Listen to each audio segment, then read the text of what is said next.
ফের ঘটল ভয়াবহ বিমান দুর্ঘটনা। প্রথমে কাজাখস্তান, তারপর দক্ষিণ কোরিয়া, তারপরে ফের ঘটল ভয়াবহ বিমান দুর্ঘটনা। ছাদের উপর ভেঙে পড়ল বিমান। ভয়াবহ এই দুর্ঘটনায় ব্যাপক ক্ষয়ক্ষতি, মৃত্যু ও আহত বহু মানুষ।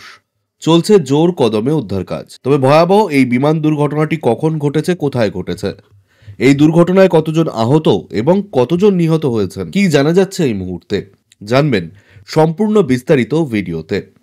তাই অবশ্যই ভিডিওটি শেষ পর্যন্ত দেখবেন এবং আপনি আপনার জেলার নাম ভিডিওর কমেন্ট বক্সে কমেন্ট করে আমাদের জানিয়ে দেবেন। আপনার জেলার নতুন কোনো খবর বেরিয়ে এলে আমরা আপনাকে জানিয়ে দেব। একটা ছোট্ট অনুরোধ আপনার কাছে, ভিডিওটিতে একটি লাইক করবেন এবং আপনি এই চ্যানেলটিতে নতুন হলে চ্যানেলটিকে সাবস্ক্রাইব করে পাশের বেল বাটনটি বাজিয়ে দেবেন পরবর্তী খবরগুলো সবার আগে দেখার জন্য। কাজাখস্তান এবং দক্ষিণ কোরিয়ার পর এবার ক্যালিফোর্নিয়া। বিমান দুর্ঘটনায় মৃত্যু হলো দুজনের। তবে মৃতের সংখ্যা আরও বাড়তে পারে বলে আশঙ্কা করছে প্রশাসন।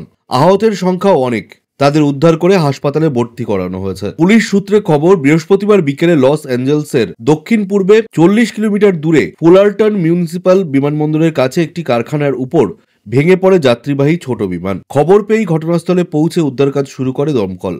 দুর্ঘটনার পরই কারখানায় আগুন ধরে যায়। ফুলারটন পুলিশ জানিয়েছে, প্রাথমিকভাবে মনে করা হচ্ছে যান্ত্রিক ত্রুটির কারণে বিমানটি দুর্ঘটনাগ্রস্ত হয়েছে। কারখানার ছাদের উপর ভেঙে পড়ে বিমানটি। এক পুলিশ আধিকারিক জানিয়েছেন, বিমানে কতজন যাত্রী ছিলেন তা স্পষ্ট নয়। যাদের মৃত্যু হয়েছে বা যারা আহত হয়েছে তারা কি বিমানের যাত্রী নাকি কারখানার কর্মী, সেই বিষয়টিও জানার চেষ্টা চলছে। ফ্লাইট ট্র্যাকিং ওয়েবসাইট ফ্লাই অ্যাওয়ারের তথ্য বলছে, বিমানটি আকারে ছোট, যাত্রী সংখ্যাও বেশি ছিল না। ওড়ার কয়েক মিনিটের মধ্যেই সেটি ভেঙে পড়ে। গত ডিসেম্বরেই কাজাখস্তানে ভেঙে পড়েছিল আজারবাইজান এয়ারলাইন্সের একটি বিমান। সেই ঘটনায় মৃত্যু হয়েছিল 38 জনের। তার কয়েকদিন পরেই আবার দক্ষিণ কোরিয়ায় ভেঙে পড়ে জেজু এয়ারলাইন্সের একটি বিমান। সেই ঘটনায় 179 জনের মৃত্যু হয়েছে। পরপর বিমান দুর্ঘটনার রেশ কাটতে না কাটতেই আবার ক্যালিফোর্নিয়ায় ভেঙে পড়ল বিমান।